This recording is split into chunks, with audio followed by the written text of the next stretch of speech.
Hello दोस्तों, स्वागत है आपका हमारे यूट्यूब चैनल पर। दोस्तों, जब भी आप कंस्ट्रक्शन करते हैं या फिर कोई कंस्ट्रक्शन जब करता है तो उसके मन में बहुत बड़ा कन्फ्यूज़न ये रहता है। जब वो सुपर स्ट्रक्चर बनाता है तो उसके मन में प्रॉब्लम ये आती है कि पहले उसको कॉलम बनाना चाहिए या पहले उसको ब्रिक वर्क करना चाहिए। पहले ब्रिक वर्क करना सही है या फिर कॉलम की कास्टिंग पहले कर दें फिर उसके बाद ब्रिक वर्क करें। तो आज के इस वीडियो में हम ये कंप्लीट देखेंगे कि ब्रिक वर्क पहले कर देंगे, यानी दीवार अगर हम पहले बना दे रहे हैं फिर कॉलम की कास्टिंग करेंगे तो क्या होगा, या फिर अगर हम कॉलम की कास्टिंग पहले कर लें फिर उसके बाद दीवार बनाएं तो क्या होगा। दोनों में जो है सेफ कौन है, दोनों करने का तरीका क्या है, हम दोनों को अच्छे तरीके से आपको एक्सप्लेन करेंगे। जैसा कि आप वीडियो में देख रहे हैं कि यहाँ पर नॉर्मल रेसिडेंशियल हाउस जो है कंस्ट्रक्ट हो रहा है G+1 का, यानी ये रहने के लिए घर बनाया जा रहा है, कोई कॉमर्शियल पर्पज से घर नहीं बन रहा है।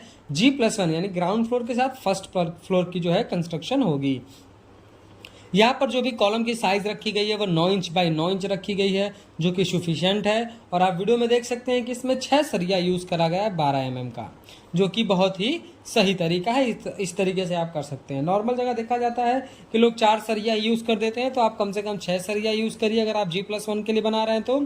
और ज़्यादातर आपको ख्याल ये करना है कि जो भी आप रिंग डाल रहे हैं उसमें टाई डाल रहे हैं, जो वो स्टीरअप रिंग टाई जो भी है आप उसको बोल सकते हैं, वो 8 mm के सरिया का बना होना चाहिए। वो ज़्यादा अच्छा है। बहुत पतली मार्केट में अब आ गई है 5 mm के सरिये का, 6 mm के सरिये का, वो आपको यूज़ नहीं करना है। आपको प्रॉपर तरीके से 8 mm के सरिये का बना हुआ रिंग ही यूज़ करना है। अब टॉपिक पे आकर बात करें तो पहले ये देखेंगे कि अगर हम दीवार पहले बना देंगे और फिर कॉलम बनाएंगे तो क्या होगा। पहले आप इस तरीके से समझिए कि अभी आप इस वीडियो में देख रहे हैं कि यहाँ पर पहले जो है दीवार का काम कर दिया गया है, यानी पहले ब्रिक वर्क बना दिया गया है और कॉलम के लिए स्पेस छोड़ा गया है। दो प्रॉब्लम्स होती है। सबसे पहला प्रॉब्लम तो ये है कि जब हम ब्रिक वर्क पहले कर देते हैं तो प्रॉपर हम साइज नहीं छोड़ पाते हैं अपने कॉलम के लिए। मान लीजिए 9 इंच बाय 9 इंच का अगर आप कॉलम कास्ट करने वाले हैं तो 9 इंच बाय 9 इंच का आपको प्रॉपर स्पेस मिलना चाहिए। लेकिन आप जब कॉलम की कास्टिंग बाद में करते हैं, पहले ब्रिक वर्क कर देते हैं, ब्रिक थोड़ा भी आगे पीछे होता है तो प्रॉपर उसको स्पेस नहीं मिलता है। कहीं पर 8.5 इंच मिलेगा, कहीं पर 9.25 इंच मिलेगा, तो थोड़ा ऊपर नीचे होने लगता है। तो पहला प्रॉब्लम ये है। दूसरा प्रॉब्लम यह है कि जब आप कॉलम की कास्टिंग बाद में करेंगे तो आपका कॉलम जो है दीवार से जुड़ जाएगा। तो एक बेनिफिट यह है कि आपका दीवार जो है अच्छी तरीके से पकड़ बना लेता है कंक्रीट के साथ, बहुत अच्छा मजबूत बॉन्ड बना लेता है। और प्रॉब्लम यह है कि जब कॉलम के ऊपर लोड आएगा और जब कॉलम लोड को ट्रांसफर करता है नीचे की तरफ, तो चूंकि कंक्रीट में हमारा ब्रिक वर्क जुड़ा होता है तो उस लोड को बियर करने का काम ब्रिक भी करने लगता है। यानी लोड ट्रांसफर जब कॉलम करता है तो ब्रिक पर भी ट्रांसफर होने लगता है, क्योंकि वो उससे एक बॉन्ड बना लिया हुआ है। और आप सब जानते हैं कि कंक्रीट के अकॉर्डिंग, मतलब जितना स्ट्रेंथ कंक्रीट में है ब्रिक में उतना स्ट्रेंथ नहीं होता है, जिसकी वजह से कॉलम और ब्रिक पर जो है जॉइंट्स पर जो है क्रैक्स डेवलप हो जाते हैं।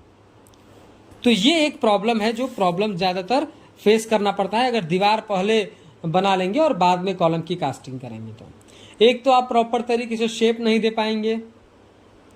एक सबसे बड़ी प्रॉब्लम ये आती है कि आप दीवार पहले बना लिए और फिर जो है कॉलम की कास्टिंग करेंगे तो जो भी हमारे कॉलम का मॉइस्चर होता है वो हमारा जो ब्रिक है, जो हमारी ईंट है, उस पानी को एब्जॉर्ब कर लेती है, सोख लेती है, जिसकी वजह से हमारे कंक्रीट को प्रॉपर मॉइस्चर भी नहीं मिल पाता है, तो वो भी अपना स्ट्रेंथ नहीं गेन कर पाता है।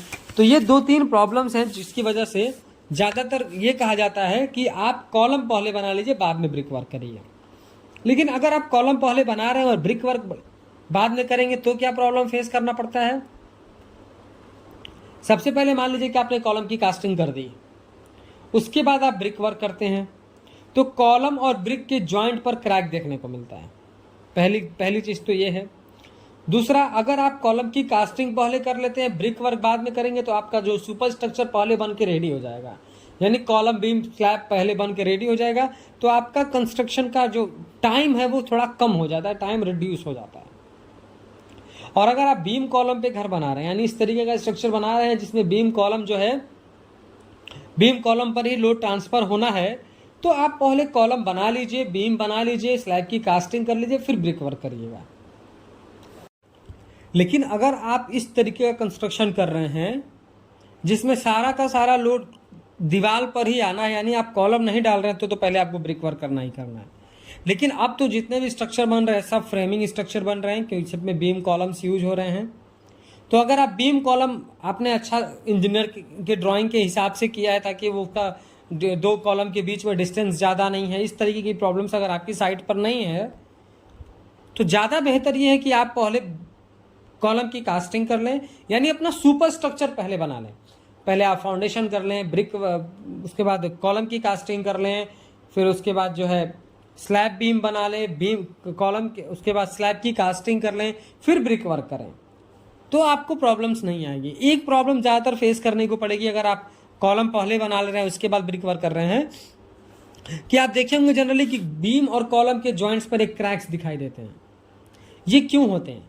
क्योंकि जब आप कॉलम की कास्टिंग पहले कर लेंगे और उसके बाद आप ब्रिक वर्क करेंगे तो कॉलम का जो सरफेस होता है एकदम स्मूथ होता है, और वहाँ पर जो हम ब्रिक वर्क करते हैं वो बॉन्ड नहीं बना पाता है। तो बॉन्ड बनाने के लिए आपको करना ये है कि पहले अपने कॉलम पर टाँचे लगा देने हैं। टाँचे लगा देने से कॉलम आपका खुरदरा हो जाएगा, हैकिंग करना है, खुरदरा हो जाएगा। वो कम से कम 3 से 4 mm डीप हो और कम से कम 1 से 1.5 इंच लंबा हो, 3 से 4 mm गहरा और कम से कम 3 से 4 इंच या 2 से 3 इंच लंबा हो। इस तरीके का आप टाँचा लगा लेंगे। उसके बाद उस पर पानी डाल देंगे, फिर सीमेंट का घोल डालेंगे, उसके बाद ब्रिक वर्क करेंगे, तब जाके वो बॉन्ड अच्छे से बना पाएगा।